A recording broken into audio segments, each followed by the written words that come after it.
बिस्मिल्लाहिर्रहमानिर्रहीम। अस्सलाम वालेकुम। आपको इन्फो टीवी में खुश आमदीद कहेंगे। सऊदी अरब से बाहर पासपोर्ट गुम होने पर वापसी कैसे होगी?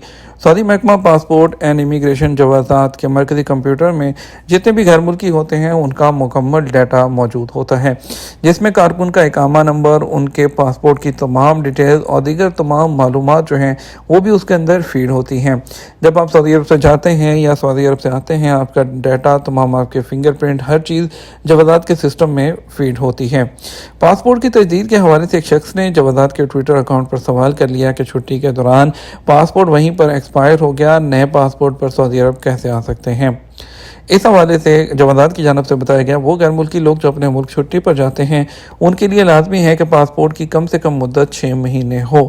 सऊदी महकमा पासपोर्ट एंड इमिग्रेशन का कहना था कि सऊदी अरब से खरूज अदा पर जाने वाले का पासपोर्ट एक्सपायर होने की सूरत में मुतासरा शख्स को इस बात का वाज़ेह सबूत मुहैया करना होगा कि पासपोर्ट गुम हो गया हो, जिसके लिए अपने इलाके की पुलिस रिपोर्ट जो इमिग्रेशन के इदारे से मुसद्दका हो पेश करना होती है। ऐसे लोग जिनके पासपोर्ट बैरून मुल्क रहते हुए एक्सपायर हो जाते हैं, उन्हें चाहिए कि सऊदी अरब पहुँचने पर महकमा इमिग्रेशन में इस बात का सबूत पेश करें कि उनका पासपोर्ट गुम हो गया है और वह नए पासपोर्ट सऊदी अरब आए हैं।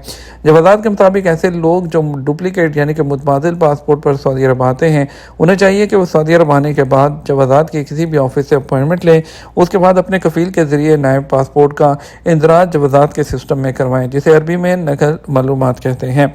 नए पासपोर्ट की एंट्री स्पॉन्सर अपने मुकीम सिस्टम के ज़रिए खुद भी कर सकता है, ताहम बाज़ औक़ात सिस्टम में मामला अपलोड ना होने की सूरत में अबशर की सर्विस तवासुल पर जवाज़ात की जानब से आने वाले पैगाम की फ़ोटो कापी कराएँ और जवाज़ात के दफ्तर से रजू करें। ख्याल रहे, पासपोर्ट के नकल मालूमात के लिए नए और पुराने पासपोर्ट की फ़ोटो कापी और इकामा की कॉपी भी जमा कराना ज़रूरी है, जबकि असल पासपोर्ट भी जवाज़ात के एहलकार को दिखाया जाएगा।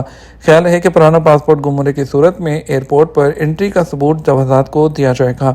सऊदी अरब में तमाम लोगों का कंप्यूटराइज्ड डाटा महफूज होने की वजह से कानूनी मामलात जो हैं वो काफ़ी आसान हो गए हैं। इसी तरह खरूजदा के हवाले से भी एक शख्स ने दरियाफ्त किया कि फैमिली ड्राइवर बैरून मुल्क क्या हुआ है जबकि उसका खरूजदा एक्सपायर हो गया, वो कैसे तजदीद होगा? तो इस सवाल का जवाब देते हुए भी जवाज़ात ने बताया कि बैरून मुमलिकत गए हुए गैर मुल्की कारकुन का खरूजदा एक्सपायर होने की सूरत में उसमें तोसीह कराई जा सकती है।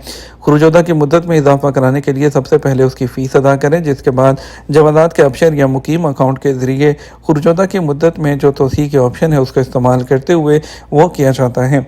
वाज़ेह है कि बाज़ लोगों की जानब से गलती ये होती है कि फ़ीस जमा कराते वक्त इस बात का ख्याल नहीं करते कि वह महज खरूजदा की फ़ीस की ऑप्शन को इस्तेमाल करते हैं, जबकि सऊदी अरब से बाहर गए हुए लोगों के लिए खरूजदा की मुद्दत में तोसीह वाला ऑप्शन इस्तेमाल करना चाहिए, ताकि उसी मद में फ़ीस जमा हो, जिसके बाद अबशर या मुकीम पर वही तोसीह वाली ऑप्शन जो है इस्तेमाल करते हुए वो कमांड देकर उसमें एक्सटेंशन की जाए। उम्मीद करते हैं वीडियो आपको पसंद आएगी। वीडियो को दोस्तों के साथ व्हाट्सएप पर, सोशल मीडिया ऐप्स पर शेयर ज़रूर कीजिएगा और अगर चैनल पर नए हैं तो सब्सक्राइब कर लीजिएगा। अस्सलाम वालेकुम।